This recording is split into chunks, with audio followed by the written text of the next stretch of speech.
interprofessionnel. Session 8, partie 2.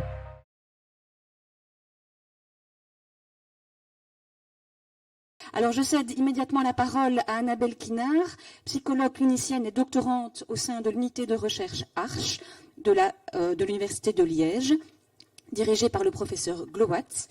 Elle est diplômée d'un master en psychologie clinique et son objet de recherche porte sur l'implémentation des soins psychologiques de première ligne en Belgique. À partir d'une méthodologie mixte, elle investigue particulièrement les pratiques professionnelles et les collaborations des intervenants exerçant au sein de ce nouveau dispositif de soins. Et donc je me réjouis beaucoup de vous entendre au sujet de cette collaboration entre psychologues et médecins. Il faut en principe utiliser ceci. Voilà. Est-ce que vous m'entendez bien ? Oui, super. Donc bonjour à tous et à toutes, merci pour cette introduction. Donc comme cela a été dit, je m'appelle Annabelle Kinard et je travaille donc en faculté de psychologie à l'Université de Liège où j'endosse deux casquettes. Je suis à la fois chercheuse pour un projet de recherche qui s'intéresse à l'évaluation des soins psychologiques de première ligne, mais c'est plutôt sous ma deuxième casquette que je souhaiterais vous parler aujourd'hui en tant que doctorante où je travaille sur cette thématique et je souhaiterais plus particulièrement me centrer sur la collaboration interprofessionnelle entre les médecins généralistes et les psychologues de première ligne en Belgique. Alors, lorsque j'ai débuté ce travail de recherche, j'ai voulu me tourner vers la littérature scientifique, mais force est de constater, lorsque l'on travaille sur un dispositif unique et innovant, qu'il n'y a pas grand-chose à se mettre sous la dent. Donc, j'ai dû me tourner vers la littérature internationale avec l'idée de voir s'il y avait des dispositifs similaires ou qui avaient en tout cas la volonté de renforcer l'accessibilité des soins psychologiques. C'est la raison pour laquelle je me suis arrivée à cette notion de soins primaires, qui sont décrits comme des soins intégrés, qui sont d'ailleurs issus de la prise en charge en douleur chronique, et qui ont la particularité à la fois de se centrer sur des aspects biologiques, somatiques, mais également des facteurs psychosociaux. Alors ces soins primaires, ils sont ancrés dans une approche biopsychosociale, mais on ne va pas trouver une définition unanime sur ce qu'ils sont, pas de consensus, mais on va retrouver par contre des caractéristiques similaires dans des études d'évaluation, avec notamment Agerty au Canada ou encore Kringos dans plusieurs pays européens. Alors ce qu'ils nous disent, c'est qu'un soin primaire, c'est un soin qui se doit, et on en a déjà beaucoup parlé aujourd'hui matin, c'est cette notion d'accessibilité, d'être le premier point de contact, la première porte d'entrée vers ces soins. On a également la notion de continuité des soins, c'est-à-dire qu'ils doivent s'inscrire dans la durée et se baser généralement sur une relation de confiance. Un soin également qui doit être centré sur la famille, c'est-à-dire qu'on ne va pas voir l'individu comme isolé avec son symptôme, mais au contraire, plutôt dans son environnement, en relation avec les personnes qui l'entourent. Également un soin qui doit s'orienter vers la communauté, donc s'inscrire dans le milieu de vie, être au plus près des patients. Et enfin, c'est la notion sur laquelle je m'attarderai le plus aujourd'hui, un soin qui se doit d'être coordonné et intersectoriel, de faire des liens, des ponts entre les différents intervenants qui vont graviter autour du patient. Néanmoins, c'est quoi un soin coordonné dans les soins primaires ? En général, quand on parle de collaboration, les études se centrent toujours ou souvent sur ce travail en équipe avec des professionnels qui travaillent au même endroit ou qui se voient en tout cas régulièrement.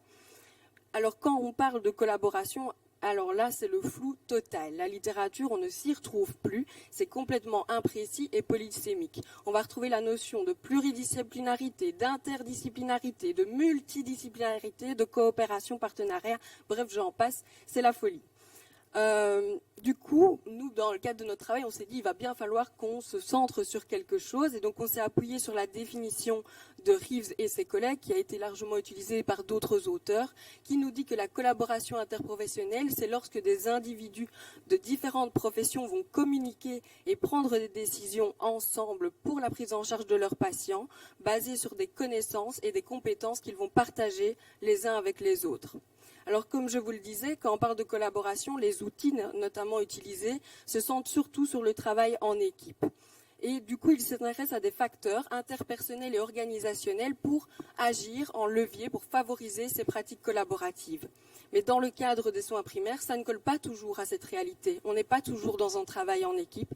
C'est la raison pour laquelle, dans le cadre de mon travail, je vais m'intéresser à des facteurs plus individuels.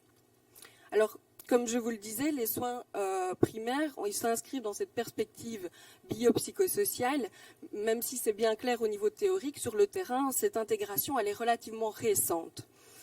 On a vu au fil des années différents modèles au niveau international qui se sont développés et qui ont eu la volonté de rendre les soins psychologiques plus accessibles, avec notamment l'Improving Access to Psychological Therapies en Angleterre, ou encore les Ersteling Psychologues chez nos voisins des Pays-Bas, ou enfin les Primary Care Behavioral Health aux États-Unis fin des années 90, qui sont assez comparables à ce que l'on connaît ici avec les maisons médicales.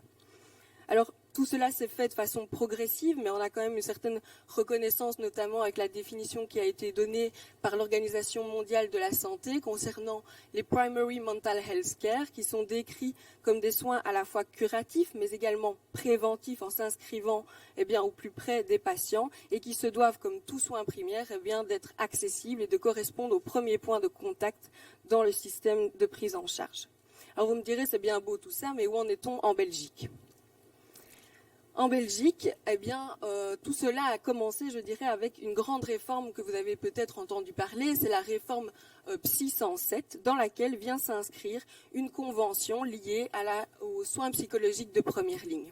Alors cette convention, elle est apparue entre janvier et avril 2019, avec la mise en place de 20 réseaux de santé mentale dédiés à la prise en charge des adultes, que vous pouvez voir avec l'image ici, en haut à droite. Et en fait, chaque réseau est géré par un coordinateur, un ou deux, au sein desquels les psychologues indépendants pouvaient se conventionner. Et ainsi, les patients âgés entre 18 et 64 ans pouvaient bénéficier de 4 séances, voire 8 séances maximum par an, pour des problématiques légères à modérées, d'anxiété, de dépression, de problèmes liés à l'alcool ou aux somnifères. Ainsi, le patient payait 11 € pour la séance ou 4 € en cas d'intervention majorée, mais cela n'était accessible que sur base d'une prescription médicale.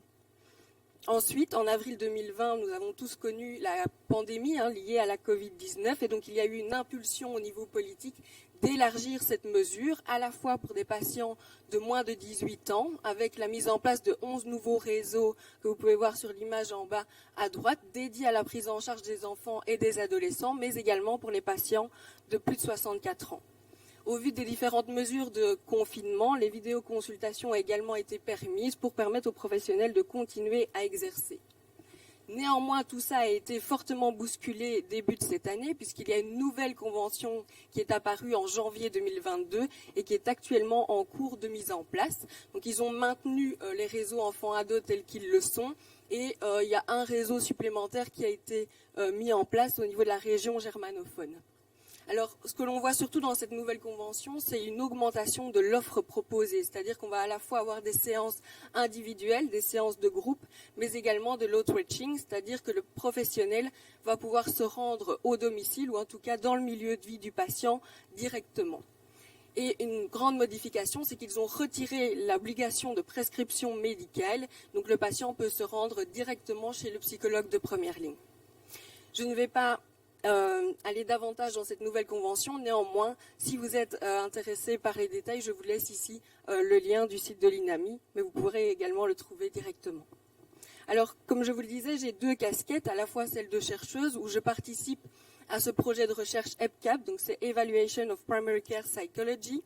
Donc, quand ce dispositif a été mis en place, après peu de temps dans son implémentation, l'INAMI et le ministère de la Santé ont fait un appel d'offres pour évaluer ce nouveau dispositif. Et nous l'avons du coup obtenu, il est donc financé par eux. Et c'est un projet que nous réalisons en collaboration avec l'équipe du professeur Bruffarts à la KU Leuven, qui a débuté en février 2020 et qui, au vu de cette nouvelle convention, va se prolonger jusqu'en mars 2023. Néanmoins, dans le cadre de ma recherche, je vais surtout m'intéresser au profil de ces psychologues de première ligne. Qui sont-ils ? Puis enfin, m'attarder sur les facteurs individuels dont je vous parlais. Comment est-ce que cela vient impacter la mise en place de pratiques collaboratives dans le contexte des soins primaires ? Et enfin, m'intéresser à savoir si la mise en place de cette nouvelle fonction participe au développement de l'identité sociale chez les professionnels au fil du temps. Mais je ne m'attarderai pas sur cette question aujourd'hui. Alors, pour répondre à ces différentes questions, on a mis en place une méthodologie mixte, c'est-à-dire qu'on va à la fois utiliser des données quantitatives sur base de questionnaires et d'analyses statistiques, mais également une part qualitative avec des focus group où les professionnels pourront se rencontrer. On parlait d'espace d'échange tout à l'heure. Et séquentiel, car chaque étude vient l'une à la suite de l'autre après un temps d'analyse, explicative, car chaque étude va un pas plus loin comparé à la précédente. La première étude était dédiée à l'ensemble des psychologues et orthopédagogues qui se sont conventionnés dans un réseau adulte. Ils étaient 618 entre septembre 2020 et janvier 2021 et nous avons obtenu un échantillon de 310 personnes. Et ensuite, nous sommes attardés aux médecins généralistes où on a obtenu un échantillon de 270 personnes. Alors, concernant les profils, donc on peut voir que, contrairement à ce qui était pensé au début de ce dispositif, où les gens imaginaient que ça allait être beaucoup des psychologues jeunes qui allaient se conventionner pour augmenter leur patientèle, on voit en fait que les résultats ne vont pas dans ce sens. On voit que les psychologues sont en moyenne très expérimentés, avec une expérience clinique de terrain, où ils s'inscrivent dans ce dispositif et ils restent. On voit qu'il a en moyenne 11 mois d'expérience, en sachant qu'il était assez récent à l'époque. Et donc, c'est des gens qui perdurent dans le temps et qui restent pour peut-être amener leurs suggestions, leurs recommandations, leurs critiques. On voit que la majorité, en tout cas la moitié d'entre eux, exercent dans un cabinet privé. Donc, on retrouve cette idée d'indépendants, de personnes qui ne font pas partie d'une équipe en tant que telle et qui recouvrent une diversité d'approches épistémologiques. Concernant les médecins, on a également des praticiens très expérimentés avec plus de 20 années d'expérience qui pratiquent généralement dans un cabinet avec des confrères ou seuls et très peu d'entre eux sont dans un cabinet pluridisciplinaire. Ils nous mettent également en avant le besoin chez leurs patients avec le fait qu'il y a en moyenne un patient sur 6 qui vient dans leur cabinet pour un problème de santé mentale. Concernant leurs échanges, on voit que les médecins nous disent que la moitié d'entre eux ont généralement un contact avec un psychologue de première ligne entre 1 à 3 fois par mois. Alors, je vous le disais, donc l'intérêt principal de mon travail, c'est de me centrer sur ces facteurs individuels qui vont venir participer à la mise en place de pratiques collaboratives. Alors, ce que l'on peut voir, c'est que le fait chez un psychologue de première ligne d'avoir des attitudes positives envers les bénéfices que peut avoir la collaboration interprofessionnelle, le fait de ne pas voir cette activité comme une perte de temps, va favoriser la mise en place de pratiques. Au contraire, le fait de se croire ou d'avoir confiance en ses compétences concernant le fait de diagnostiquer par exemple un problème de santé mentale ou de pouvoir aider ses patients n'a pas d'effet sur la mise en place de ces pratiques. Le temps que l'on va dédier, plus un psychologue de première ligne va être impliqué dans son réseau, plus il va y passer du temps, alors plus il mettra en place de pratiques. Et enfin, on voit que le fait d'avoir des représentations positives concernant l'autre profession va avoir un impact important et significatif tant chez les psychologues que chez les médecins concernant la mise en place de ces pratiques. En conclusion, je vous dirais, qu'en est-il? Est-ce que cette activité est vouée à devenir une nouvelle activité, un nouveau métier en tant que tel?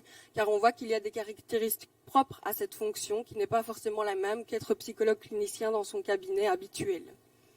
On voit également qu'il y a assez peu de recherches qui se centrent sur le contexte en tant que tel des soins primaires et c'est ici un apport que je souhaiterais pouvoir apporter, de se centrer vraiment sur ce contexte particulier.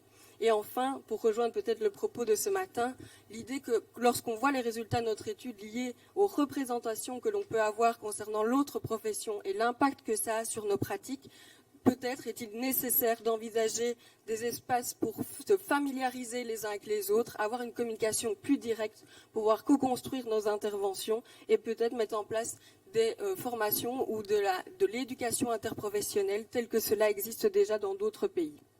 Voilà, je vous remercie et je reste à votre disposition pour les questions.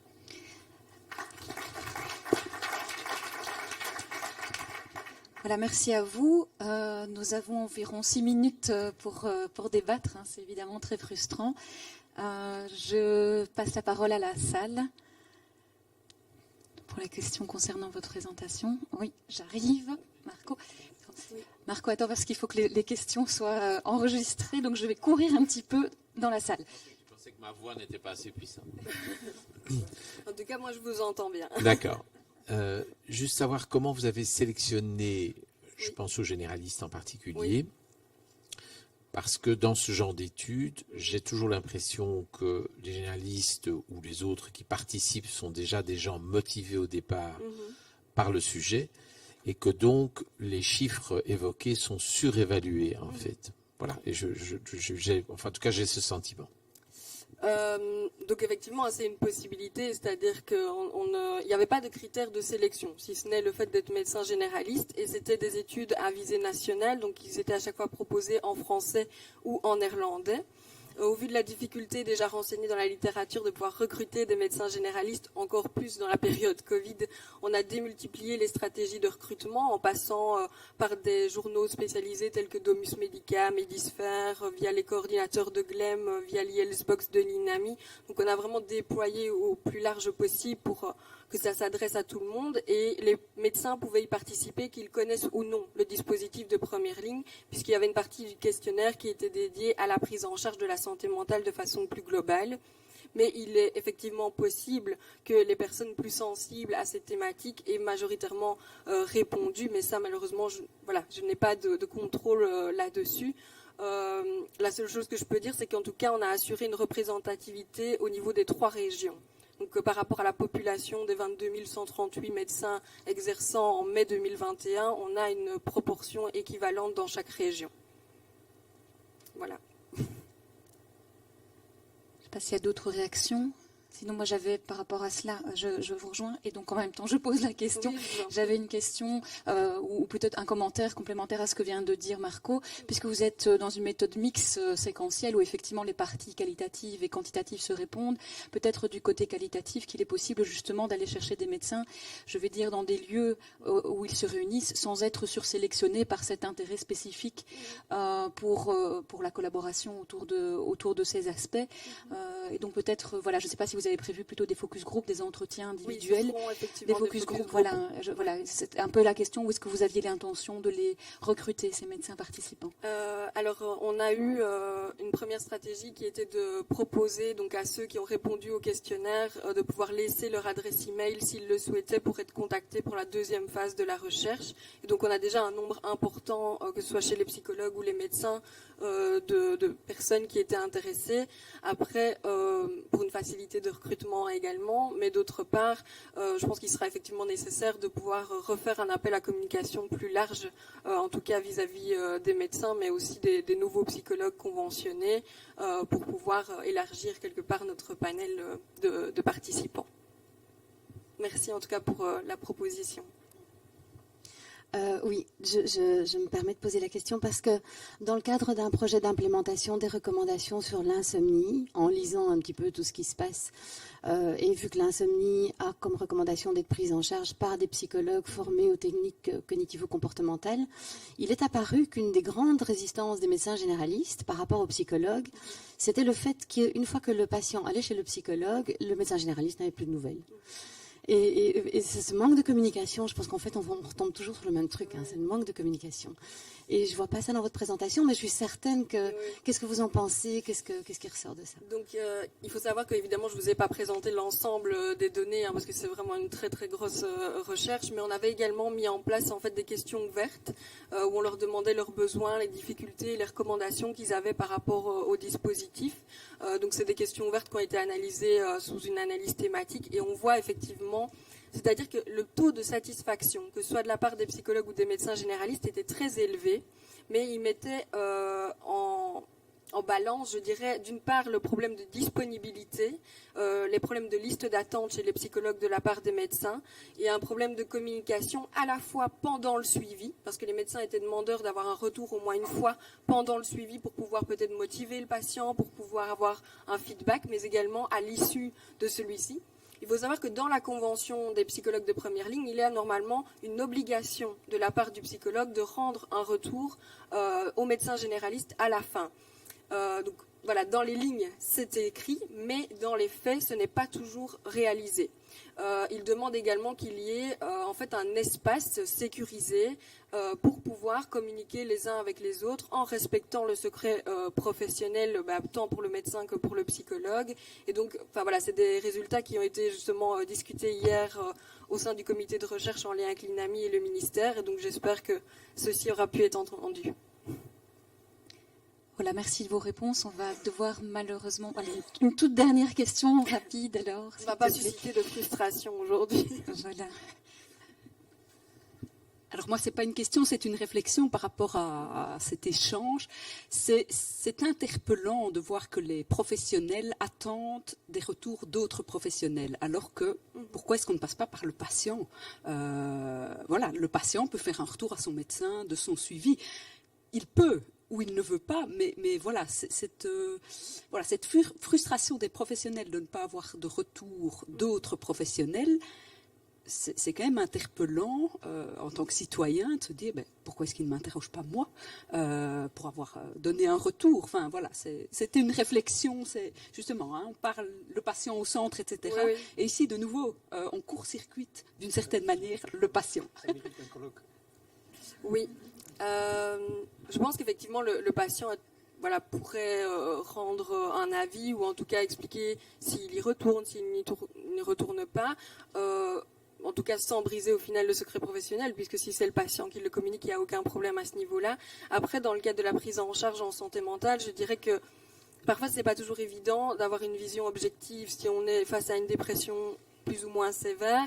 Peut-être que le patient n'aura pas une vision objective sur son évolution, sur les difficultés peut-être liées à la médication. Est-ce qu'il vaut mieux l'augmenter, ne pas l'augmenter? Voilà, je pense que c'est des questions où, quelque part, est-ce qu'il y a besoin de surcharger le patient de certaines questions qui sont pratico-pratiques alors qu'il souffre déjà d'une dépression particulière, par exemple? Voilà, c'est une des questions qu'on peut se poser, en tout cas, sans vouloir pour autant le court-circuiter, mais dans une volonté de plus de protection aussi par rapport à la pathologie qu'il subit. Voilà, je pense, excusez-moi, je dois vraiment vous arrêter. Il y a énormément de débats sur ces questions-là, notamment en santé mentale, qui sont fondamentales. On vient de dire ça mérite un colloque en soi.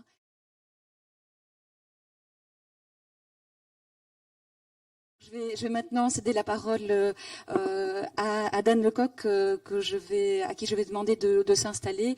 Nous avons ici affaire à un véritable boulimique de savoir et de diplôme. Je vais essayer d'être quand même synthétique dans ma présentation. Dan Lecoq est infirmier gradué de l'HELB. Il a poursuivi son parcours de formation par une spécialisation en soins intensifs et aide médicale urgente et une spécialisation en oncologie par un double master en sciences de la santé publique, finalité gestion administrative des institutions de soins et santé, société, laïcité à l'ULB, ainsi que par un master, donc ne s'arrête pas là, vous voyez, je n'ai pas menti, un master complémentaire en pédagogie universitaire et de l'enseignement supérieur à l'Université de Liège. Il est actuellement maître assistant à l'HELB et maître de conférence à l'école de santé publique de l'ULB, et je crois qu'il va même prochainement acquérir un tout nouveau diplôme puisqu'il est également doctorant à l'ULB. Et donc on lui souhaite en tout cas d'acquérir cette nouvelle perle à son collier.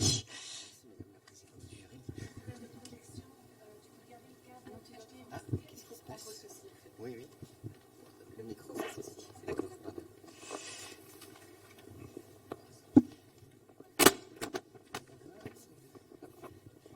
Et le plus beau. Et en plus, c'est même pas moi qui vais vous parler. Parce que j'ai introduit cette présentation au nom d'une tierce personne qui va se présenter. Alors, donc je m'appelle Marine Salou, et je viens représenter SAM, le réseau des aidants. Donc SAM, le réseau des aidants, c'est une jeune ASBL qui existe depuis 2018 et qui a été créée à l'initiative des administrateurs d'aidants proches Bruxelles et Télésecours. Alors...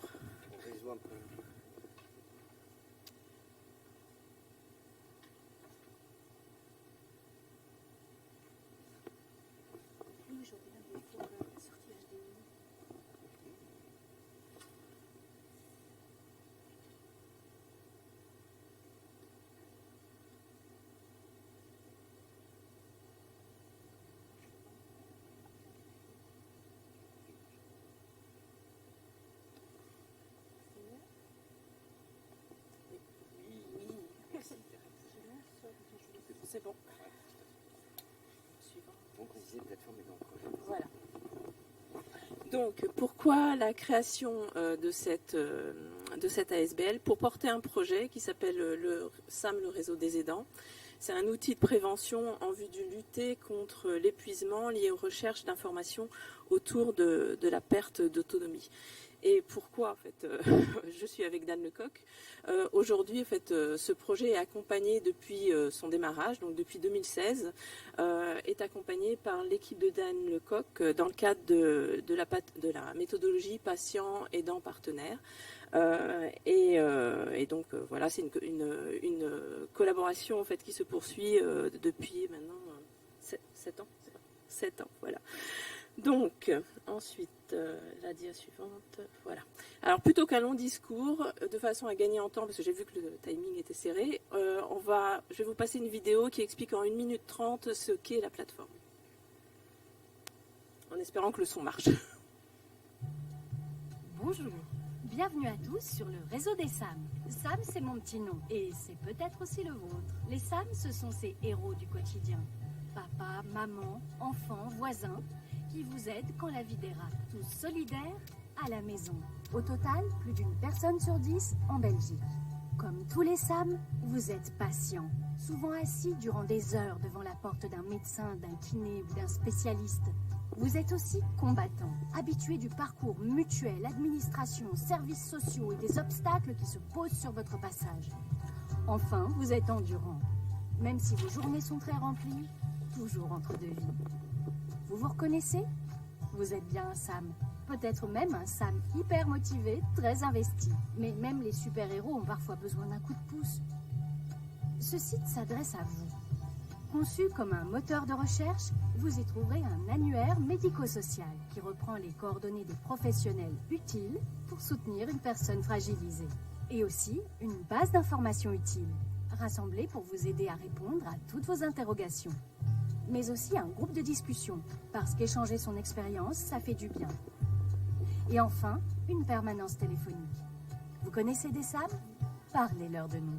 Vous êtes produit médico-social? Un SAM à votre manière? Rejoignez-nous. Vous êtes SAM? Bienvenue chez vous. Voilà.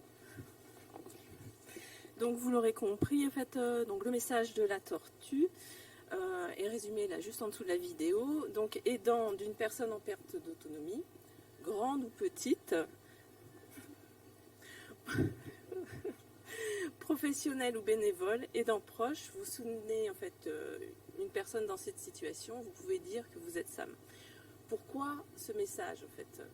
Parce que en fait, dans la dynamique de recherche d'aide, je ne sais pas si on est tous passés, enfin, voilà, à partir d'un certain âge, on a tous été un peu bousculés par certains événements, accidents, maladies, etc.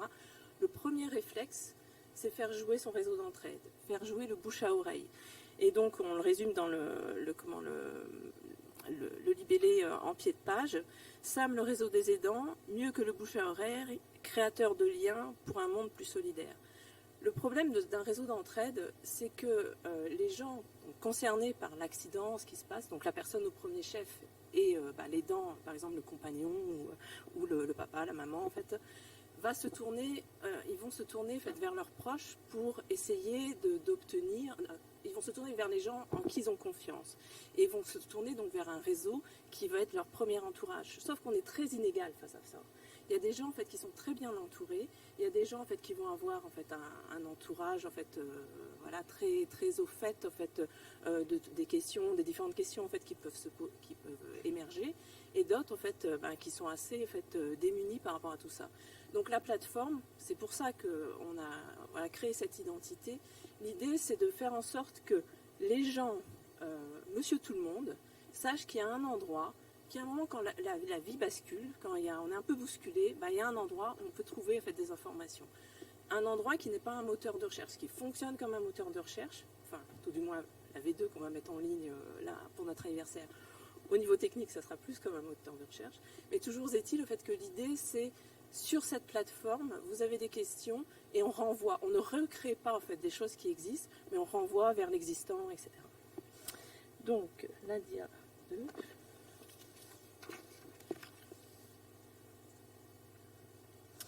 Donc, comme je disais, on collabore avec Dan depuis bientôt 7 ans. Donc ça a donné en fait donc la création en fait d'une version 1 qui est actuellement en ligne, donc qui a évolué là depuis sa mise en ligne là depuis un peu plus de 3 ans.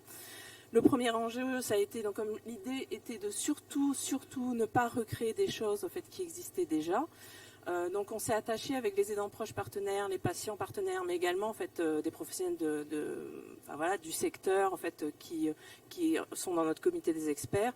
On s'est en fait attaché à créer en fait une grille un peu de sélection. C'est quoi un contenu accessible? Donc c'est comme je disais, c'est une plateforme qui s'adresse à monsieur tout le monde. Donc l'objectif c'est de pas aller rajouter du stress au stress, de la confusion à une situation qui est déjà en fait perturbante, etc. Donc, premier enjeu, rassembler l'information. Donc là, aujourd'hui, on est à peu près on doit avoir on a presque 700 sources en fait d'informations. Donc on a écumé le web, en fait, que ce soit en Belgique, en Suisse, dans tous les endroits où les infos étaient pertinentes.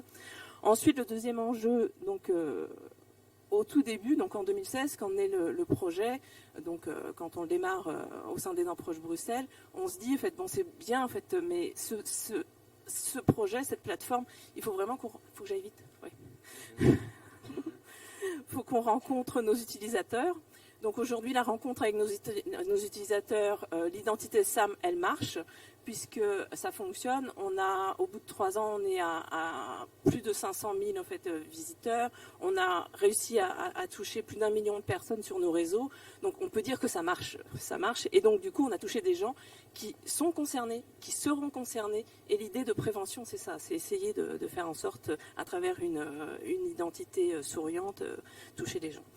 Ensuite, la version 2, et là on va arriver à ce qui nous amène aujourd'hui sur cet atelier. Donc je vais passer les détails sur tous les aspects techniques, faciliter les recherches, mais qui sont un enjeu en fait. Créer un algorithme en fait qui permette en fait de travailler comme un moteur de recherche, d'avoir vraiment. Et quand on sait combien le secteur est compliqué, c'est pas simple. Franchement, en fait, on s'arrache les cheveux, mais voilà, on sera prêt. Les aspects mobiles aussi, parce que la précarisation, les gens en fait, l'idée c'est de s'adresser à des gens qui n'ont parfois un réseau qui n'est pas là, donc ça veut dire que c'est souvent des gens précarisés. Quelqu'un de précarisé, il va avoir accès plus facilement à un mobile, il va avoir plus facilement accès à une tablette. Donc l'idée, c'est on a renforcé aussi les aspects mobiles. Mais, et c'est là qu'on voudrait vous interroger en fait, aujourd'hui, donc on fonctionne, donc, comme je disais, comme un moteur de recherche. Et après, quand on a posé ça il y a 6 mois, on s'est dit, il faut qu'on aille plus loin. Donc dans le moteur, on avait mis en fait des suggestions de recherche et tout ça. Et en fait, ce qui nous interpellait, c'est que les gens qui connaissaient le site, parfois, en fait, c'était pas le fait c'était pas forcément trouver l'information. L'enjeu n'était pas là, en fait, c'était j'ai un besoin, comment y répondre? J'ai des préoccupations, comment y répondre? Et donc on a au niveau des recherches, on a essayé en fait de développer la capacité d'agir pour en fait faire en sorte que les gens puissent se faire guider. Et c'est là-dessus qu'on va vous interroger, parce qu'il y a un certain nombre de besoins qui Voilà. Et on en revient en fait au tout démarrage du projet où on avait travaillé avec une équipe d'aidants proches partenaires pour déterminer la nature de l'information et la façon dont l'information devait être mise à disposition pour qu'elle puisse être facilement saisie par les utilisateurs. Et les aidants proches, à l'époque, partenaires, nous avaient dit, nous, ce qui nous intéresse, c'est d'avoir des perspectives par rapport à ce qui va se passer. Pas seulement ce qui se passe aujourd'hui et maintenant, mais comment on peut se projeter dans l'avenir aussi. Et nous, comme personne, comme être humain, quand on réfléchit en se centrant sur des préoccupations. Aujourd'hui, on m'annonce que la personne avec qui je vis est atteinte de la maladie d'Alzheimer. Toute une série de questions se posent dans l'immédiat. Mais immanquablement, parce que je suis un être humain, je vais aussi me projeter dans l'avenir. Si moi, il m'arrive quelque chose, que va devenir cette personne? Aujourd'hui, elle est encore capable de faire une série de choses, mais demain, elle ne le sera plus. Et donc, dans cette capacité d'anticipation, ils nous ont beaucoup challengés et ils continuent de challenger, ce qui fait qu'on utilise le terme de préoccupation pour la suite. Donc, un petit aperçu de la V2, mais peu importe. Alors, on avait préparé un petit vocab, mais je ne sais pas si on a le temps, Céline, sinon on abandonne l'idée. On préfère passer oralement, alors on le fera, tant pis. Oui, voilà, donc il est là. Donc si vous avez l'opportunité de connectez, faites-le, ça laissera des traces. En tout cas, pour nous, c'est intéressant. Et ça sera pour la suite, parce que Marine clôturera en 2 mots juste après. Alors, il y a beaucoup de préoccupations qui ont émergé, évidemment, et donc on ne va pas du tout faire un éventail à la Prévert, mais il y a des préoccupations qui sont plus compliquées que les autres, et donc on voudrait se centrer sur une alors de ces préoccupations. On en avait préparé 2, on en fera juste une, qui est plus difficile, en fait, en termes de ressources à mettre à disposition. Voilà, une des préoccupations, ou l'expression d'une préoccupation qui vient des aidants proches, c'est gérer une crise. Alors tout ça doit être défini à chaque fois. Donc gérer une crise dans l'esprit des utilisateurs, c'est en tant que personne fragilisée ou aidant, les situations de crise doivent être gérées rapidement. On parle de décompensation psychiatrique, de crise d'épilepsie, de risque d'AVC. Connaître les structures d'urgence et avoir de bons réflexes peut permettre d'agir efficacement dans ces circonstances. Par rapport à cette préoccupation, que faire en cas d'urgence en tant qu'aidant proche? Et la question alors qu'on vous renvoie, c'est quelles seraient les ressources, personnes, associations, structures auxquelles vous pensez qui pourraient être pertinentes pour aider les aidants proches à gérer une crise? Voilà, merci beaucoup. Donc vous avez la possibilité bien sûr de répondre sur le WordClap, ce qui laissera des traces aussi pour nos intervenants. Mais je pense que l'intérêt aussi d'être ici ensemble, c'est peut-être aussi de pouvoir entendre des points de vue oralement. Donc peut-être si tu peux réafficher quelques instants la question complète. Oui. Voilà, je vois déjà que le médecin traitant apparaît comme une des solutions possibles. Oui. Permettre de compléter, là on vous interroge vraiment sur les... Enfin, il y a tout un tas de besoins, information, organisation, prévoir l'avenir, etc. qui sont séquencés. Gérer une crise, et on a essayé de créer un petit peu des correspondances entre ces besoins et les métiers. Gérer une crise, ça correspond vraiment... Il y a les réseaux 107, voilà, dont on a parlé en fait, tout à l'heure, les équipes mobiles de crise, mais il n'y a pas réellement... On n'arrive pas à créer une correspondance avec un métier. C'est pas un métier, et c'est plus en fait... avoir en fait une sélection d'associations, d'institutions spécifiques, d'endroits où on peut faire des placements. On a souvent, et c'est au niveau des urgences psychiatriques, des parents en fait d'enfants schizophrènes ou qui sont vraiment démunis. Et bon voilà, nous on a peu finalement de ressources à l'heure, et on est bien conscient de ne pas tout connaître. Merci. Peut-être qu'on pourrait afficher quand même les résultats maintenant que peut-être certaines personnes ont eu l'occasion de répondre. Donc les métiers qui sont mentionnés, assistante sociale, association de patients, équipe mobile, médecin traitant, on l'a dit. Dans la salle, certains peut-être souhaiteraient compléter, peut-être avec des éléments plus détaillés. Oui. La notion de crise, souvent l'aidant, il doit d'abord gérer la crise de son proche, mais il y a aussi la crise que lui vit. Et donc voilà, c'est vrai qu'il y a...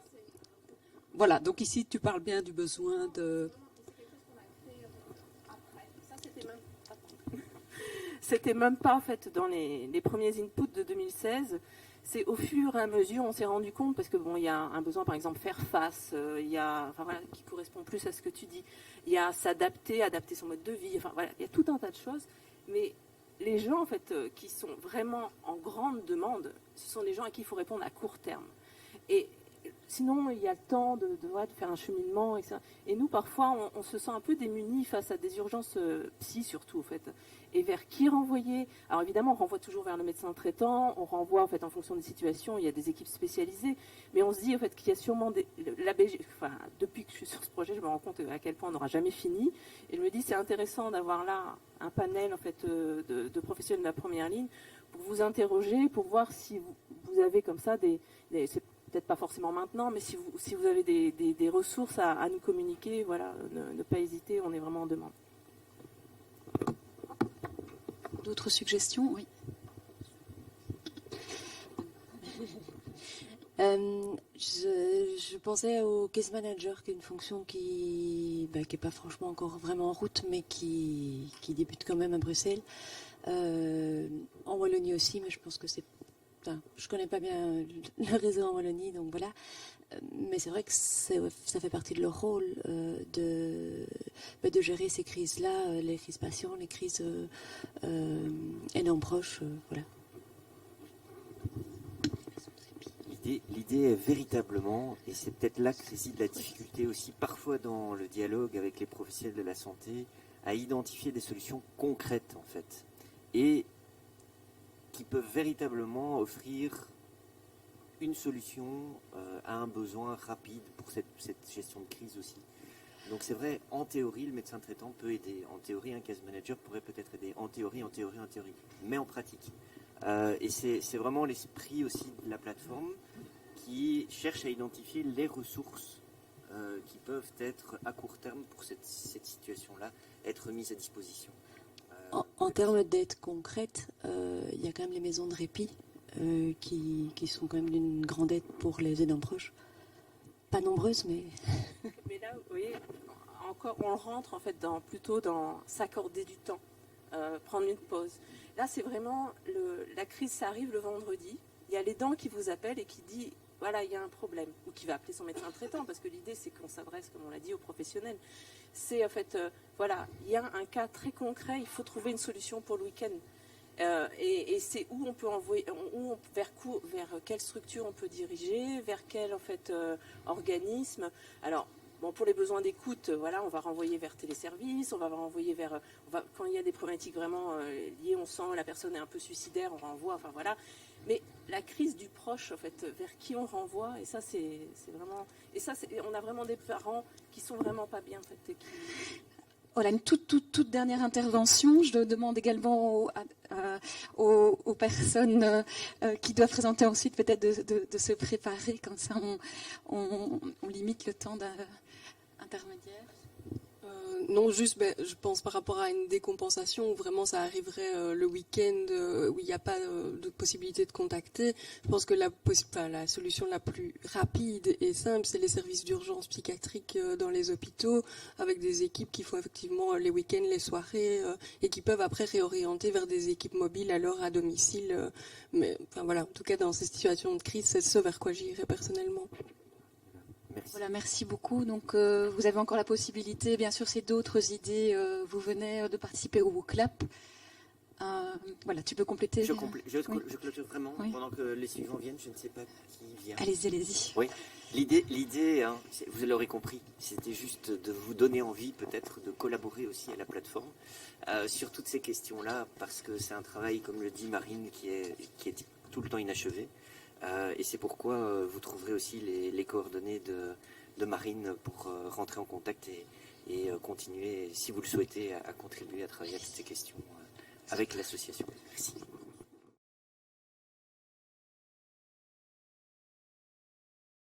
Justine Vignola, qui est chargée de mission à la PPLUE, et Paul Demain, dont je ne suis pas certaine qu'il faille le présenter, mais si quand même, oui, tout à fait. Médecin généraliste depuis 1978, il obtient également sa maîtrise en santé publique en 1997. Il a un parcours mixte en Belgique, notamment en maison médicale, et dans de nombreux pays d'Afrique. Il a eu un bref passage par un cabinet ministériel du gouvernement de la région wallonne. Paul Demain, qui est un défenseur... c'est engagé, est un défenseur inconditionnel depuis toujours de la médecine générale, des soins primaires et de l'approche multidisciplinaire de la santé. Alors, je vous disais tout à l'heure, on avait affaire à un boulimique de savoir, on a ici affaire à un boulimique d'engagement également. Il a cité plus d'une douzaine d'associations dont il est membre ou président, donc je n'en cite que quelques-uns, ceux qui mettent l'accent justement sur la collaboration interprofessionnelle pour faire le lien aussi avec la thématique, président du groupement belge des omnipraticiens, président de la plateforme de la première ligne wallonne, président d'ESBAEL Concertation médico-pharmaceutique, président... oui, j'arrête là. D'accord. N'en jetez plus. Très bien. On a vraiment envie de vous écouter sur la question de cette plateforme d'échange interprofessionnel mise en place par la PPL. Oui. Merci beaucoup Céline. Donc nous aussi on est venus à deux. Mais parce qu'on a envie d'entrée de jeu de donner quand même cette image de cette plateforme de première ligne multidisciplinaire, et donc venir tout seul c'était déjà pas un bon signal, donc on va faire ça à deux avec Justine et moi. Merci au comité d'organisation et au comité scientifique d'avoir bien voulu nous recevoir dans ce panel prestigieux de chercheurs. Nous, on n'est pas des chercheurs, donc on est un peu peut-être le mouton noir dans l'affaire. Mais enfin, on va essayer d'être à la hauteur de la tâche. Merci de nous donner cette occasion merveilleuse de présenter notre petite pépite, cette pierre précieuse qui est la plateforme de première ligne wallonne. C'est une belle histoire. J'ai l'habitude de dire que c'est presque dans mon parcours de vie professionnelle un miracle pour ceux qui croient au miracle, mais en tout cas un projet suffisamment remarquable pour qu'on en parle encore plus et qu'il se développe encore plus. Alors, je vais tout de suite laisser la parole à Justine. Merci Paul et merci à Beehive de nous accueillir aujourd'hui pour pouvoir présenter ce beau projet. Donc la PPLOE, qui est la PPLOE ? Eh bien la PPLOE se réunit depuis 2015 tous les mois et elle rassemble des associations de professionnels qui représentent les métiers de la première ligne en région wallonne. Alors vous avez là la liste de tous les métiers qui sont représentés. Bien sûr, tout ça s'est construit depuis 2015 et tous n'étaient pas présents depuis 2015, mais au fil du temps, nous ont rejoint les différents métiers de la première ligne. Alors au début, la PPLOE était une association de fait, bien sûr, mais elle s'est constituée en ASBL en 2018. On tient à souligner que jusqu'à présent, elle n'est pas subsidiée et donc elle est vraiment basée sur la volonté des membres de participer à ce projet multidisciplinaire, de décloisonner les pratiques, d'échanger, de communiquer. On l'a déjà dit beaucoup aujourd'hui, mais je pense que c'est vraiment la base pour pouvoir avancer et apprendre à se connaître les uns les autres pour la multidisciplinarité autour du patient. Cette initiative fonctionne aussi, je pense, en tout cas, parce qu'elle est basée sur vraiment des relations d'équité et d'égalité entre l'ensemble des membres et entre l'ensemble des différents métiers. Alors les métiers, vous les avez là, hein. On rassemble donc les représentants des infirmiers, des kinésithérapeutes, les pharmaciens, les dentistes, les médecins généralistes, les sages-femmes, les ergothérapeutes, les diététiciens, les logopèdes, les psychologues, les podologues. Après une association de centres de coordination de soins et d'aide à domicile, la Fédération Accor, la Fédération des maisons médicales, l'Inter-RML et l'Intercisde. Et donc à ce jour, c'est quand même une belle brochette des représentants de la première ligne qui participent aux réunions de la PPLOE. Donc voilà, il y a 11 métiers, 23 associations. Pourquoi ? Parce que certains métiers sont représentés par plusieurs associations. Vous avez là les logos de l'ensemble de nos membres. Donc, qui sommes-nous, mais que sommes-nous et quels sont aussi les objectifs ? Eh bien, le premier objectif, c'est d'avoir un lieu d'échange pour que les représentants des prestataires de la première ligne puissent se connaître, échanger autour de leurs pratiques, construire des projets et des propositions d'interpellation auprès des pouvoirs et des autorités. La PPLOE est aussi employeur du projet e-santé Wallonie, qui est le projet en charge des formations à l'e-santé pour les prestataires de la première ligne en région wallonne.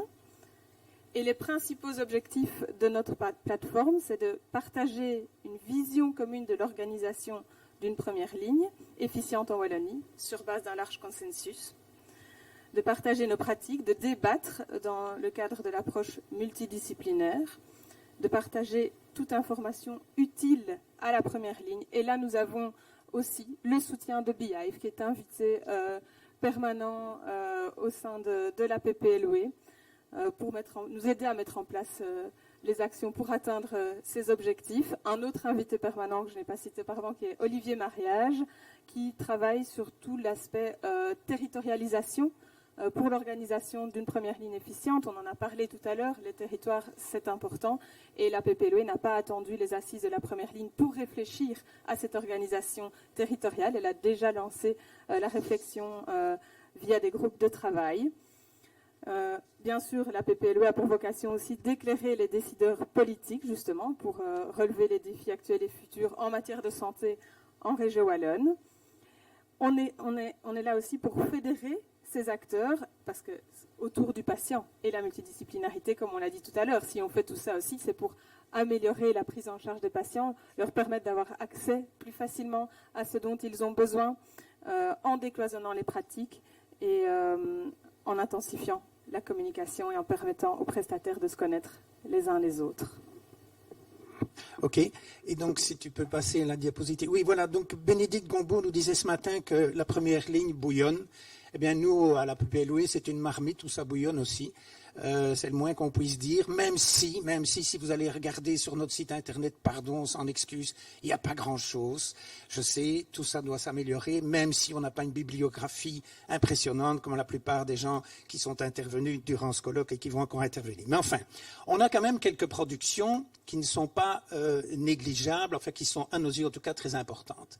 D'abord, en juin 2016, juste pour mémoire, on a eu l'occasion de présenter au ministre de la Santé précédent des réflexions de la PPLOI sur l'organisation en première ligne de soins. Donc c'est quelque chose qui s'inscrit dans les années précédentes, ça ne date pas d'hier non plus. Mais 2019, on a fait un mémorandum en vue des élections fédérales, régionales, et 5 minutes. Il reste 5 minutes, non? Ok. Alors, il y a eu le mémorandum, il y a eu la note de réflexion et d'orientation relative à l'organisation de la première ligne. Et je vous promets qu'on va la mettre tout de suite sur le site pour que vous puissiez aller la consulter parce que ça va vous intéresser plus. Et puis, on a eu l'occasion de présenter au niveau du Parlement wallon à l'audition demandée pour nous faire un retour sur comment nous avons, à notre niveau, géré la crise Covid. Bon, on va passer sur le reste, sauf que quand même j'ai fait mention de cette newsletter d'échange d'informations et de vécus, récolter les vécus pendant la crise, qui a été pilotée par Thérèse, ici présente. Bien, alors, rapidement quand même, la diapositive suivante, si tu veux bien, le mémorandum, très très vite, définir une vision commune avec les acteurs et réinitier une organisation de la première ligne. 2, lutter contre les pénuries locales de certains métiers de première ligne, c'est nos priorités à nous, à la PPLOI. Revaloriser les métiers, soutenir le développement de l'e-santé, mieux définir les lignes de soins, lutter contre la marchandisation des soins. Et vous voyez que c'est quand même étonnant de voir que dans un tel cénacle, on peut même aller loin dans une prise de position engagée politique. C'est à remarquer aussi. Mettre la prévention au rang des priorités de première ligne, ça ne va pas vous étonner. Assurer plus de cohérence au niveau des politiques de santé, ben oui. Renforcer la concertation avec le politique, promouvoir la formation transdisciplinaire.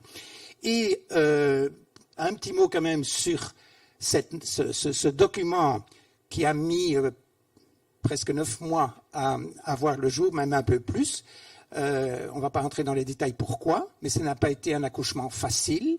Et donc, on y est quand même arrivé. Et dans ce document, vous avez un long chapitre sur comment tous ces acteurs-là qui ont été cités voient la territorialisation des soins. Donc, ils ont eux-mêmes dit, voilà comment on pourrait envisager la territorialisation. Voilà, et il y a des principes directeurs pour organiser une première ligne, et puis cette approche territoriale. Donc vous aurez ce document, et on va passer tout de suite à la diapositive. Ne vous inquiétez pas, il y a 23 diapos, mais je vais en présenter que 6. On va tout de suite passer, si tu veux bien, à la diapositive 21, puisqu'on est pressé, et donc on vous donnera tous les documents pour ceux que ça intéresse, pour savoir qu'est-ce qu'il y a là derrière, qu'est-ce qu'il y a là-dedans, et tout ce que les acteurs ont dit lors de cette audition au Parlement wallon, et tout ce qui se trouve dans la note d'orientation et de piste pour une organisation de première ligne, qui n'est pas un très très long document, qui est modeste, mais au moins, voilà, c'est le fruit d'un consensus. Bon, donc, les professionnels de première ligne, tout comme leurs collègues des hôpitaux d'ailleurs, on parle peu des hôpitaux, on devrait en parler plus, ont assuré depuis des mois et continuent d'assurer, ça c'est le résultat, si vous voulez, de la gestion de la crise Covid, mais le fil est tendu. Ce n'est pas un scoop, la fatigue, les craintes, la surcharge sont bien présentes et à court terme, les professionnels doivent se sentir soutenus de manière vraie par les autorités. Je crois que ça vient très très souvent au niveau du terrain de la première ligne et les messages dans les médias doivent être renforcés. Ça fait référence à la crise. Diapositive suivante. Et donc, à moyen et long terme, là on entre un peu plus dans le moyen terme et à long terme, les professionnels de première ligne ont besoin d'une meilleure coordination entre eux. Bon, ça, ce n'est pas un scoop non plus. D'une clarification de leur rôle.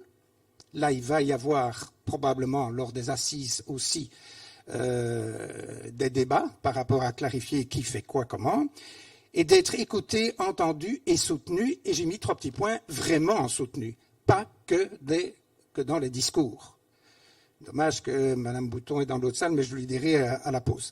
Et donc, et d'ailleurs, je tiens à dire qu'au niveau de l'administration wallonne aujourd'hui, on a ce soutien au niveau des agents de l'administration.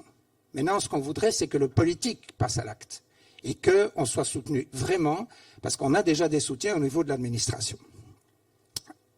Alors, les assises, la première ligne, ben oui, vous voyez, la dia date un peu, on avait prévu tout ça en 2021. Bon, on y arrive.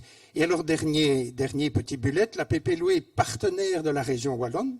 Elle l'est déjà puisqu'on est co-organisateur des assises, ou en tout cas, on a été associé à la réflexion pour l'organisation de ces assises, maintenant appelées Proxy Santé. Et donc, on est prêt à assumer notre rôle et à collaborer de manière critique, certes, mais constructif avec les autorités politiques et les autorités administratives sanitaires wallonnes. Mais pour cela, je le redis encore avec force, la PPLOE attend des autorités d'être soutenues et sollicitées.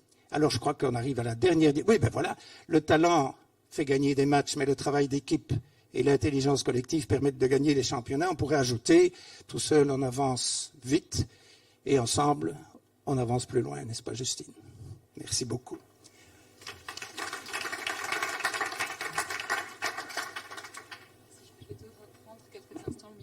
Est-ce qu'il y a des réactions, des suggestions par rapport à ce qui vient d'être dit par Paul et Justine? Merci Paul pour ta présentation. J'ai une question qui peut aider les autres personnes qui travaillent en groupe pluri ou multi ou interdisciplinaire. Les mots sont un petit peu des concepts différents parce qu'il y a beaucoup de métiers et de professions qui sont représentés. Comment est-ce que vous faites dans vos réunions pluridisciplinaires pour que chacun apporte dans les échanges la spécificité de sa profession sans tirer la couverture à soi? Ce qu'on observe très très souvent, et qu'on a encore observé pour les gens qui étaient à une réunion la semaine dernière sur les soins intégrés, ou dans des professions, ils n'apportent pas le contenu de leur profession à un échange global, ils essayent de tirer la couverture à eux. Donc comment est-ce que vous faites avec autant de professions représentées pour que ce soit vraiment une réflexion globale? Mais je ne sais pas, mais ça marche. Je ne sais pas. Mais on aimerait bien voir la recette. Ben, la recette, c'est, je pense, le respect mutuel. Je pense que dans notre vision, dans notre espèce de charte, etc., on a bien dit que la priorité, c'est qu'on s'écoute, on échange et on se respecte a priori. Et donc, je pense, et c'est ça que je disais que c'est assez remarquable, c'est que jusqu'ici, même pour des sujets touchy, tabous, parfois même, chauds, difficiles, eh bien, on arrive à en parler sereinement.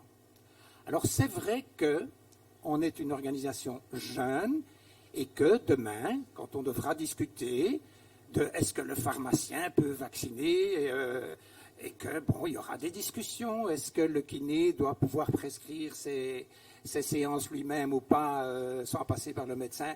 Oui, il y aura des échanges, il y aura des points de vue. Mais ça se fait dans un climat, je dirais, de grand respect. Et ça, c'est quand même un très très bon signal prometteur. Et voilà. Et c'est pour ça qu'on demande d'être soutenu, parce que je crois que cette initiative du terrain, il faut bien le dire, hein, cette initiative du terrain est prometteuse pour l'avenir si on veut aller plus loin dans tout ce qui est prévu par le politique et par l'administration pour réorganiser la première ligne. Ça ne répond pas tout à fait à ta question, mais c'est pour ça que je parlais de miracle. C'est que ça... Non, il n'y a pas de bullette magique.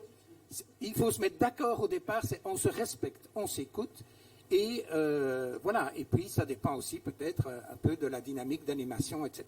Mais ça marche. Et si je peux compléter effectivement ces valeurs qui sont fondamentales et qui ont permis à la PPLOE de grandir, on ne s'axe pas toujours sur les différences. Et il y avait un travail justement sur les priorités croisées des membres qui avait été fait aussi à un moment donné pour pouvoir dégager le dénominateur commun. Et contrairement à ce qu'on peut dire ici, ben oui, il y a des divergences, etc., on se rend compte qu'il y a aussi un grand dénominateur commun qui est là et qui est la force, je pense aussi, et qui permet d'avancer ensemble pour des objectifs communs.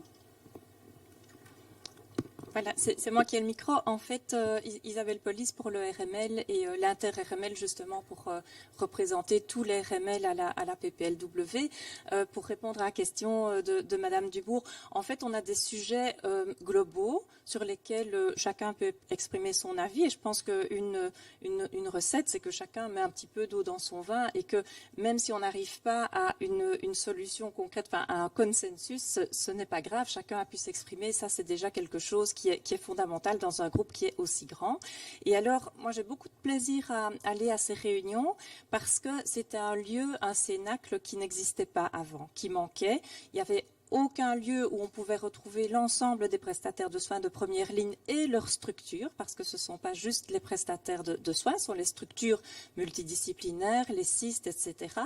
Et en fait, moi, j'adore le concret et ce que je peux vous dire, c'est que, comme bien souvent dans toutes les réunions, là où on construit, c'est aussi pendant les pauses, pas dans les discussions autour des sujets, mais quand on s'arrête.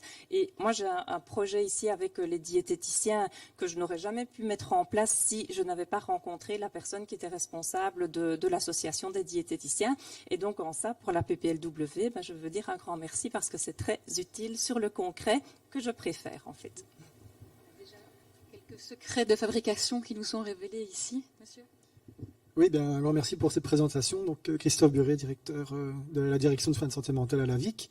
Je souhaitais savoir si vous avez comme perspective d'évoluer en tant que fédération par la suite. Et concrètement, qu'est-ce que vous avez, quand vous nous dites que vous avez besoin d'un appui, vous pouvez définir concrètement ce que vous souhaitez ? Oui, je peux, même très concrètement. On souhaite un appui structurel, donc financier, et je pense qu'il y a plein de gens au niveau de l'administration qui sont convaincus. Au niveau du cabinet, je crois que ça commence à percoler aussi, donc on a quelques signaux, comment dirais-je, encourageants, mais c'est toujours pas le cas. Donc je pense qu'une structure comme ça doit être appuyée structurellement. Alors, est-ce que ça doit devenir une fédération ou pas ? Je pense qu'il faut laisser le temps à la PPLW d'évoluer parce que la porte d'entrée, c'était les métiers, mais vous avez vu qu'il n'y a pas que les métiers et qu'il y a déjà, d'une certaine façon, des fédérations, comme la Fédération des maisons médicales, par exemple. Et évidemment, il y a d'autres gens qui frappent à la porte. Évidemment, les autres centrales d'aide et de soins frappent à la porte. Mais est-ce que demain, par exemple, la Fédération des soins palliatifs, qui est une autre coupole, va vouloir prétendre ? Alors, il faut laisser le temps au temps, et ça se discute. Au début, je me souviens, Justine, quand j'ai dit, mais il faut absolument inviter les psychologues, qui sont quand même des acteurs de première ligne difficilement contournables, eh bien, c'était niette, absolue. Oui, non, c'est pas possible. Vous savez, les psychologues, ils s'entendent déjà pas entre eux, on ne sait pas très bien, les organisations... Parce que je ne vois pas beaucoup d'acteurs de la santé mentale, je ne vois pas la FEWAS, par exemple, je ne vois pas les services de santé mentale. Non, mais il y a un représentant d'une association de psychologues. Le CRESAM, par exemple, aussi.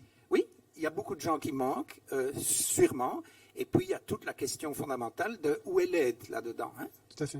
C'est parce que de notre côté, on perçoit une mosaïque de fédérations qui demandent toujours la même chose, donc un appui structurel, et il y a des chevauchements. Donc à un certain moment, nous devons avoir des partenaires qui sont représentatifs, mais pas une multitude de partenaires. Pour l'instant, par exemple, on est dans la modification de certains décrets.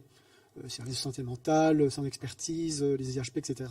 Donc on demande, parce que c'est impossible techniquement, de faire des réunions de travail avec 20 personnes autour de la table. Donc on en a maximum 10, et on essaie d'être pragmatique. Donc moi, à un certain moment, en tant que directeur, je veux dire, de notre direction de santé mentale, je voudrais avoir un partenaire qui puisse être représentatif, mais de manière globale, intégrée et reconnue et légitimée surtout. Ouais, alors, si vous voulez un partenaire multidisciplinaire, il n'y a pas de problème. On vous trouve ça avec une ou deux personnes de la PPLW, dont le psychologue qui fait partie, si, par exemple, c'est. Mais donc, je veux juste dire que, pour l'instant, on n'en est pas là. On n'est pas un SISD macro. On n'est pas un SISD macro. Alors, j'entends bien vos problèmes, non seulement à l'administration, mais aussi au niveau du politique, de toujours avoir, oui, mais qui représente qui est-ce qu'on va contacter, etc. Quand même, si vous contactez la PPLW et une délégation de la PPLW, que ce soit moi ou Justine ou quelle que soit la personne de la PPLW, elle viendra non pas avec sa casquette propre, elle viendra avec une casquette PPLW et elle représentera l'ensemble de tous ces métiers-là et de ces organisations. 23 organisations, c'est déjà pas mal. Voilà. une suggestion, si vous ne l'avez pas faite. Est-ce que vous avez déjà demandé une subvention facultative au cabinet? Oui, monsieur. En passant par la VIC? Oui, monsieur. Ok, parfait, merci. Voilà, donc pour résumer, je pense aussi qu'effectivement, c'est cette entrée par les métiers, comme tu l'as souligné, Paul, qui constitue aussi l'originalité finalement et l'apport spécifique de la PPL. Oui. Il y avait une toute dernière réaction. Oui, voilà. D'accord. Toute dernière réaction et puis... C'était pour appuyer le discours. Kevin Boulanger, médecin juriste à Liège. Moi, j'ai été invité une fois à la PPLOE et j'ai senti beaucoup de respect. Il y avait une vraie intelligence collective. C'était très gai et il y avait 4 critères qui font qu'à mon avis, ça peut marcher. Certains ont été cités. Je fais référence à la première question. Je pense qu'on a cité le cadre du respect. Il y avait une bonne qualité d'animation. Il y en a 2 qui n'ont peut-être pas été suffisamment cités. Je crois que vous avez un objectif commun. Et quand on a un objectif commun, on peut communiquer, même si on voit la vie de façon différente. Et enfin, on ne le cite pas assez, je pense, dans le milieu des soins de santé, mais pour qu'un projet marche, il faut des moteurs. Dans d'autres institutions, on appelle ça des leaders. Et je pense que Paul, tu en es un, tu m'avais notamment invité. Donc, c'est une recette qui marche et j'espère que vous aurez un soutien politique. Merci beaucoup, en tout cas. Merci à vous.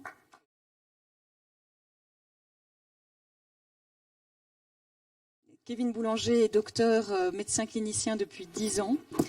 Il a d'abord bénéficié de 2 ans de formation en chirurgie, puis d'une formation en médecine générale dans une pratique de groupe.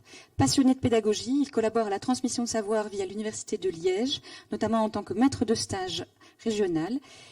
Persuadé que chaque acteur de santé possède un savoir recherché par d'autres acteurs, il a fondé une communauté de pratique via Willing Care, un outil destiné aux acteurs et institutions de soins, afin de partager tous les savoirs, augmenter la collaboration et améliorer le système de soins de santé. Donc on a vraiment affaire ce matin à des intervenants extrêmement engagés dans cet aspect de collaboration interprofessionnelle. Bonjour à tous. Je ne remercie pas Beehive. Me faire passer après Paul, Justine et Michael Jordan, c'est vraiment pas facile. Merci beaucoup, en tout cas, vraiment, je plaisante, évidemment, c'est un honneur d'être là. Moi, j'ai choisi un titre, c'était pas facile parce que je présentais, en gros, en fait, un outil. C'est un outil pour les soignants et pour des institutions, ça s'appelle Willing Care, vous le connaissez à peu près tous, soit de façon individuelle en tant qu'acteur de soins, soit en tant qu'institution. Et je me suis dit, mais de quoi est-ce que je vais vous parler? Alors j'ai pris un titre alléchant, relier les savoirs complexes en santé via une communauté de pratique digitale. Je trouve que ça faisait très académique. J'ai un conflit d'intérêts, ça c'est important, enfin, j'ai eu, je ne sais pas comment il faut dire, mais vous allez voir que j'ai beaucoup travaillé les gestes techniques venant de la chirurgie et j'ai été chercher des mannequins chez Pfizer, ça coûte très cher et personne d'autre n'en avait. Et vous allez voir qu'on va y revenir un tout petit peu après. Et je me suis dit, on va repartir des questions qui ont été posées ce matin et hier matin. Comment BIF peut-il contribuer au renforcement de la première ligne, vous vous rappelez? Et quelles activités sont utiles pour construire des synergies avec la première ligne et dans quel contexte? Eh bien finalement, voilà, j'avais de quoi discuter avec toutes ces petites questions. Donc on va plutôt, vous avez vu beaucoup de PowerPoint pour ceux qui étaient là depuis hier. Alors ici, on va essayer plutôt d'organiser une petite balade à travers donc cette plateforme digitale. Je répète que beaucoup connaissent déjà et la question qu'on me pose alors souvent, mais c'était d'où vient l'innovation, d'où vient l'idée? Alors je me suis dit, c'est chouette, on va faire un petit historique. Ça a commencé par le fait que j'avais beaucoup de demandes d'assistants qui souhaitaient être formés en gestes techniques, assistants en médecine générale. Alors j'en avais marre, j'étais assez frustré, on ne sait en suivre qu'un par an, donc en gros j'enseignais des gestes techniques de façon très pratique dans le cabinet avec les patients à un assistant par an. Et l'année dernière, j'ai proposé à quelqu'un, à mon assistant, je lui ai dit, arrête de consulter, viens me filmer, je vais faire une infiltration du nerf d'Arnold. Alors, il se retrouve avec son smartphone, on est dans le cabinet. Ça rame un peu, est-ce qu'on est bien sur le... Voilà. Donc, en gros, il y avait... Pardon? Là, ça bug un peu, là. Hein, ouais, ça va, là. Donc voilà, ici, ça veut dire qu'aujourd'hui, sur la plateforme... Maintenant, c'est une plateforme, mais... on peut comme ça trouver une vidéo de 3 minutes 50 que vous pouvez regarder entre 2 consultations. Et les assistants ont vraiment savouré ça. Ils étaient vraiment contents. Alors je me suis dit, je vais aller un petit peu plus loin et je vais leur faire alors tous les gestes d'infiltration qu'on peut faire en médecine générale. Et vous voyez que l'idée, donc, c'est important à comprendre, c'est c'est parti de pas grand-chose, vous l'avez évoqué ce matin, et puis on voit que ça répond à un besoin. et puis alors on construit dessus. Ça, c'est d'un point de vue méthodologique, c'est vraiment important. Et donc aujourd'hui, toutes les infiltrations en quelques minutes, vous l'avez cité aussi, dans les grands principes, il ne faut pas que ce soit 2 heures. Un cardiologue qui vous parle de la petite valve pendant 2 heures, il n'y a que lui qui va se regarder à la fin. Ça n'intéresse plus tout le monde, on n'a plus le temps, il y a trop de choses à savoir. Par contre, pouvoir répondre à un besoin sur ces gestes techniques, les jeunes médecins généralistes, ils adorent.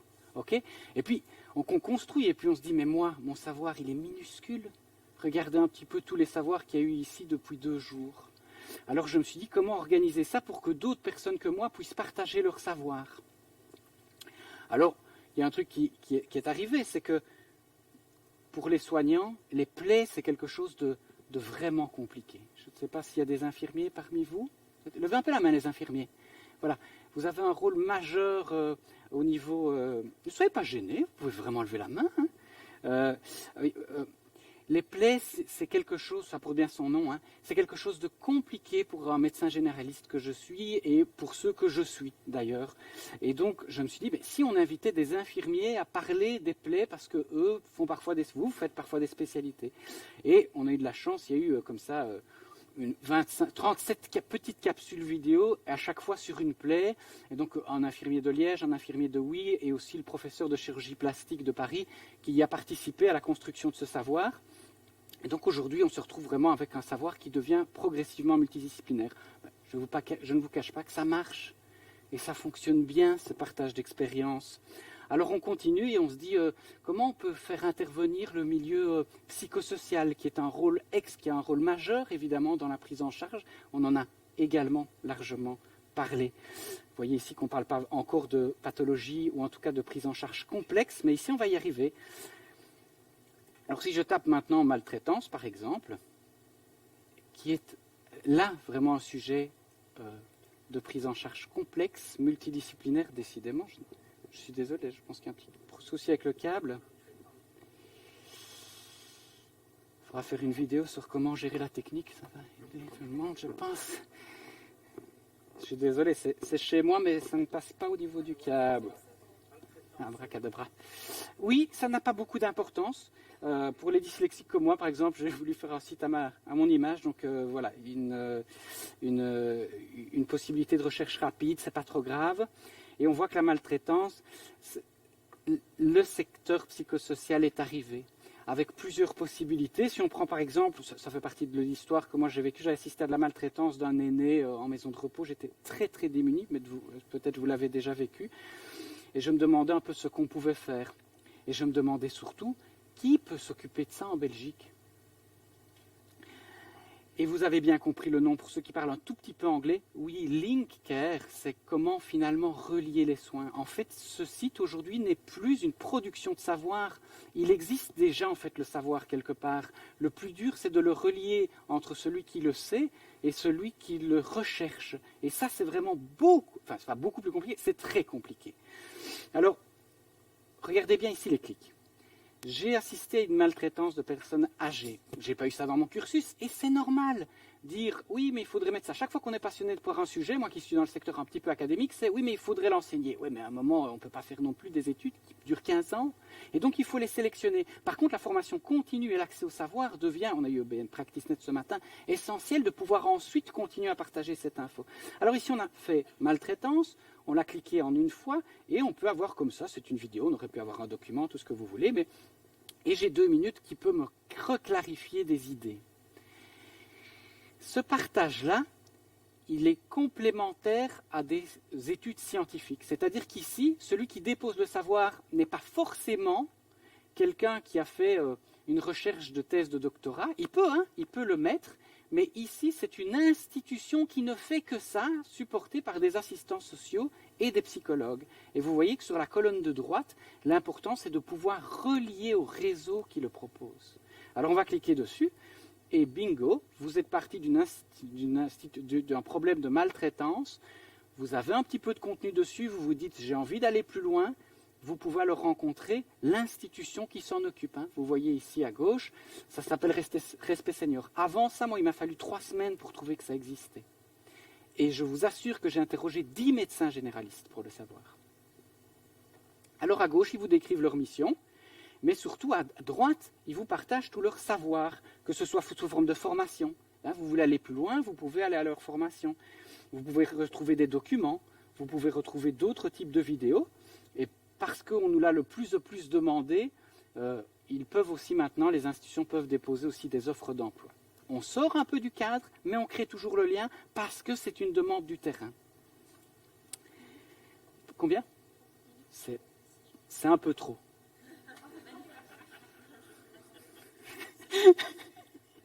On peut faire moins. Et donc, 4e clic, l'idée c'est de recréer le lien. Vous pouvez, si vous le souhaitez. J'aurais pu prendre d'autres institutions qui ont discuté ici. Un SAM est dessus, enfin, on en a beaucoup parlé, le GBO est dessus. Bon, visiblement ici, leurs sites ont peut-être un petit souci, mais c'est pas grave. Ah non, c'est quoi? C'est Google? Accéder au site, voilà la connexion. Bref, l'idée c'est qu'en 4 clics, vous puissiez identifier le réseau qui est extrêmement complexe à connaître, si ce n'est quand on est installé dans une région depuis 10 ans. Aujourd'hui, les hautes écoles commencent à apparaître sur le site et à partager un peu de savoir. Alors là, ils ont un double rôle. Soit vous l'utilisez comme site ressource pour vos étudiants, soit vous pouvez l'utiliser pour partager du savoir. Il y a aussi des écoles qui réutilisent certaines vidéos, notamment en soins palliatifs, pour les redistribuer au sein de leurs cours. C'est une forme d'open source, mais dont la qualité, la question va arriver, mais comme je n'ai plus qu'1 minute 50, je vais vous laisser poser la question, comme ça j'y répondrai après. La question de la qualité est vraiment essentielle, mais en gros, j'espère que ça va pouvoir vous aider. C'est l'unique but, en tout cas, que vous soyez en recherche de savoir ou que vous ayez du mal à diffuser du savoir, ou si vous avez du mal à contacter des acteurs de soins de santé, voilà, j'espère que ce site, en tout cas, pourra vous aider. Humaniser en tout cas ce qui se fait. On ne le réalise pas parce qu'on est dans du digital au XXIe siècle, mais il y a des humains qui travaillent derrière. Moi, j'y passe beaucoup de nuits quand je ne vois pas mes patients. Il y a Emma qui est avec moi. Où est-ce que tu es, Emma? Voilà, Emma qui fait son stage en communication, qui ne compte pas 16 heures non plus pour essayer qu'il y ait une chouette expérience. Mais surtout, tous ceux qui déposent des documents, des vidéos, sont des gens qui ont travaillé derrière. Et donc, en fait, il y a tous des moyens en dessous de la vidéo pour interagir avec eux si vous le souhaitez. Les institutions vraiment ne demandent que ça. Je vais demander à arrêter la parole. Merci beaucoup. Voilà. Alors, je suis certaine que ça va susciter pas mal de questions et de réactions. Ça répond notamment aussi à certaines interrogations qui étaient soulevées ce matin par la Fondation Rabaudouin des modalités possibles pour mutualiser les savoirs et des enjeux que ça enjoint. Voilà, c'est toujours Christophe Buret pour la VIC. Donc, félicitations, merci. Et je voulais dire seulement que nous avons aussi un site à la VIC qui s'appelle trouverdusoutien.be. Et alors, on vous invite à nous envoyer toute votre production, vos liens, vos hyperliens, pour qu'on puisse référer. Parce que c'est un site qui permet de trouver l'information tant pour les professionnels que pour tous les citoyens. Et on a mis ça au point dans le cadre de la crise Covid. Je ne sais pas si certains d'entre vous sont déjà au courant et si vous l'utilisez. C'est vrai qu'on pêche parfois dans la communication. Mais donc voilà, merci. Et Vous avez l'occasion de faire réseau. Oui. Merci de me rejoindre. C'est quand même plus simple. Oui, merci Monsieur Boulanger. Et c'est vraiment intéressant de voir qu'effectivement on peut partager des skills, des compétences. Et donc vous me voyez arriver avec mes grands sabots. Vous avez posé la question vous-même.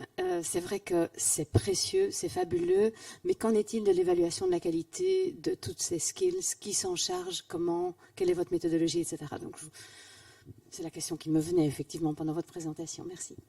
Avec votre statut, j'espère bien. C'est normal. Hein? Voilà, on peut partir peut-être de ce diagramme-ci.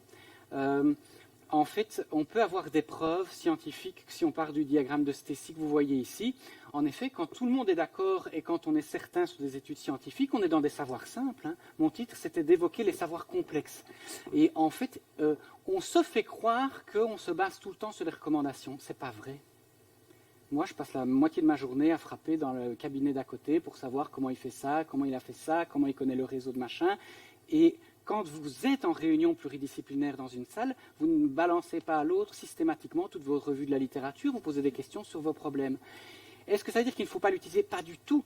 En fait, à ce moment-là, on revient sur le diagramme que vous avez posé tout à l'heure.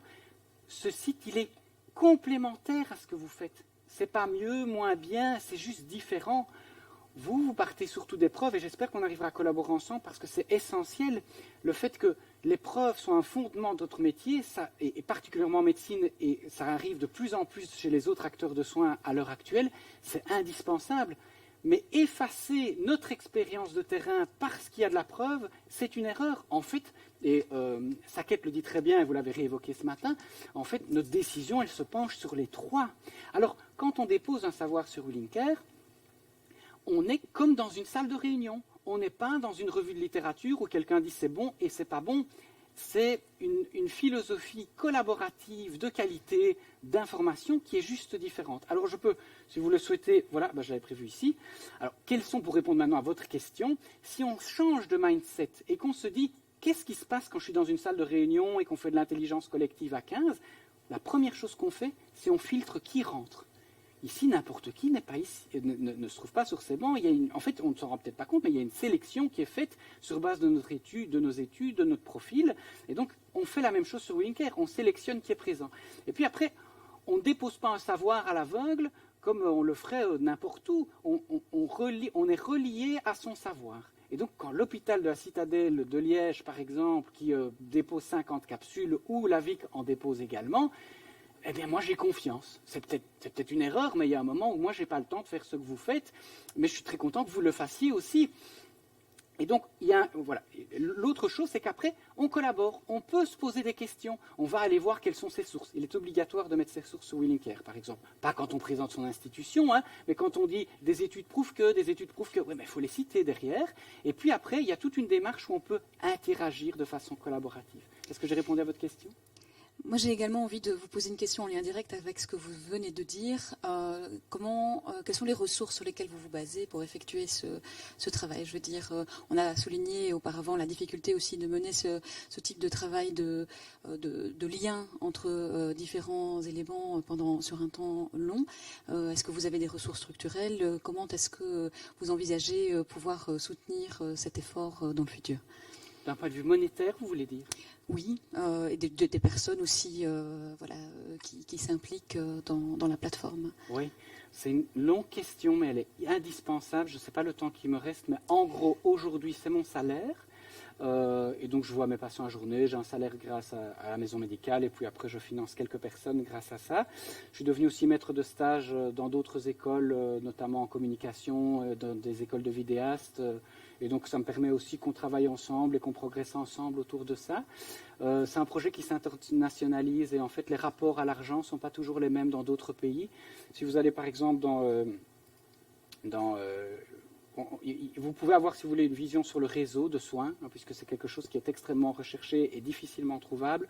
Vous voyez qu'en fait, la Belgique, il prend beaucoup de parts, mais et on ne fait pas de différence entre la Wallonie et Bruxelles, en tout cas pour nous. On s'aperçoit que de fil en aiguille, ça part en France.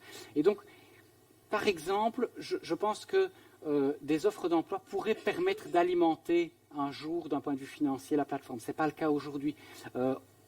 En France, des départements nous appellent pour qu'on travaille avec eux à améliorer la qualité de leur système de soins de santé. Ils sont prêts à financer ça. Voilà, à l'heure actuelle, on en est là.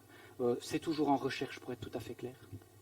Merci, puisque j'imagine que ça, c'est un enjeu, effectivement. Une toute dernière réaction, oui. Minuscule, c'est promis. Est-ce que ce site est accessible à tout le monde ou aux professionnels? Il faut s'inscrire et il faut prouver qu'on est un professionnel. Merci. Donc, je vais me déconnecter. C'est soit vous y entrez en tant qu'institution, voilà, il y a les deux, je vais le montrer ici, ce sera plus clair. Soit vous vous inscrivez en tant qu'acteur de soins de santé, c'est noté ici, et l'acteur de soins de santé, il est large. Parce que si on avait fait, par exemple, que du numéro UNAMI, les assistants sociaux n'y ont pas accès, et ça, c'est une immense erreur. Donc, en fait, on travaille beaucoup d'heures à filtrer ces acteurs de soins qui sont très larges. Donc, toutes les personnes qui sont présentes sont un acteur de soins. Ensuite, vous pouvez y aller en tant qu'institution, et là, vous la rendez visible pour qu'elle puisse communiquer sur ce qu'elle fait. Merci. Il y avait encore une dernière question? Non? Sans regret. Voilà, on a encore une présentation de poster qui nous attend. Je pense qu'il y a vraiment des liens très importants qui ont pu être faits entre les différentes présentations aujourd'hui, précisément pour répondre, et c'est vraiment intéressant de voir comme ces présentations ont répondu à certaines préoccupations qui étaient évoquées ce matin. Il me semble qu'effectivement, parmi les éléments qui aident à faire le lien, c'est cette question d'avoir des préoccupations, l'entrée par les préoccupations, l'entrée par les objectifs communs, ça a été souligné dans plusieurs présentations, le fait d'avoir des moteurs de recherche aussi pertinents, semble-t-il, voilà, qui permettent de facilement retrouver l'information, ça faisait partie des éléments également, le respect mutuel entre les différents métiers, entre aussi métiers, aidants et patients eux-mêmes. Donc cette forme d'horizontalité, d'égalité dans le partenariat sont des éléments qui ont été fortement soulignés, le respect mutuel entre ces participants, voilà, parmi les quelques ingrédients qui ont été mentionnés. Merci à vous.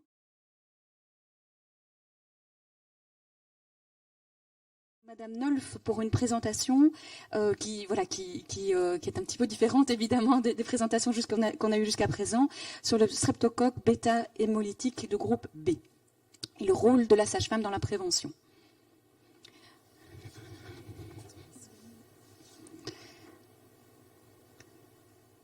Voilà, je voudrais remercier aussi tous les intervenants d'avoir respecté leur temps de parole. Je pense que c'était un vrai défi pour cette session. Il y avait 5 personnes qui devaient pouvoir s'exprimer, ou 5 groupes de personnes d'ailleurs. Super, merci. Mais je suis ravie d'être là pour vous présenter le travail que j'ai réalisé dans le cadre de mon travail de fin d'études de sage-femme.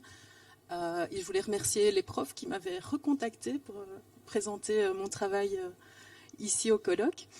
Donc voilà, j'ai réalisé mon travail de fin d'études de sage-femme que j'ai présenté en fin 2019 et j'ai travaillé sur le streptocoque bêta-hémolytique du groupe B et j'en ai ressorti surtout le rôle de la sage-femme dans la prévention de la colonisation maternelle et de la transmission vers l'enfant. Donc, le streptocoque bêta-hémolytique, de son petit nom, le GBS, c'est une bactérie opportuniste du microbiote intestinal qu'on retrouve de manière permanente, intermittente, voire transitoire au niveau vaginal chez les femmes. Et ça représente 20 à 30% des femmes enceintes. À ce stade-ci, ça ne pose pas de problème, ou très peu. Le souci se situe essentiellement au niveau de la naissance et du risque de transmission vers l'enfant.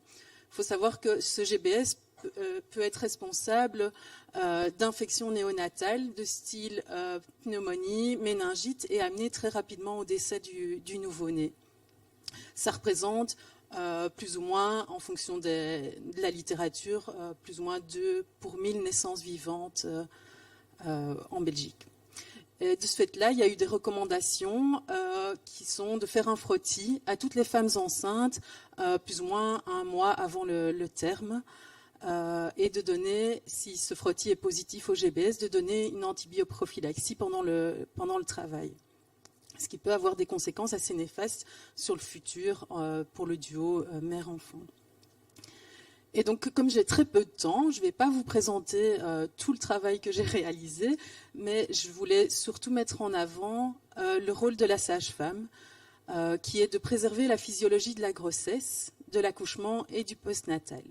Et pour ça, on travaille en collaboration avec les différents intervenants autour de la femme enceinte. Je voulais mettre en avant, on en a parlé un petit peu hier dans les violences conjugales, que le temps de la grossesse, c'était vraiment un temps privilégié, un levier pour amener les changements en termes de santé auprès des femmes et du coup, qui a une répercussion au niveau des familles. Donc notre rôle en tant que sage-femme, c'est de donner des informations pour que les femmes puissent prendre des décisions éclairées pour leur santé et pour qu'elles soient vraiment actrices de leur santé, avec la répercussion que ça peut avoir au niveau des familles. Et pour ça, on utilise des outils d'éducation à la santé. Je ne chronomètre pas, donc je ne sais pas, je ne vais peut-être pas rentrer dans les détails, mais je vous invite à aller lire mon poster. Pour tous les moyens de prévention autres que l'antibioprophylaxie pendant le travail, voilà. On peut travailler en réseau. C'est important que tout le monde soit au courant qu'il y a d'autres moyens que cet antibiotique pendant le travail. Un, pour prévenir la colonisation des femmes, et deux, pour éviter la transmission vers le nouveau-né. Voilà. Je voulais aussi dire un petit mot par rapport au poster de ma collègue qui n'a pas pu être présente, qui a travaillé sur la sororité entre les sages-femmes à domicile et les sages-femmes hospitalières autour de l'accouchement à domicile. Je vous invite à aller lire son poster également, c'est super intéressant. Voilà.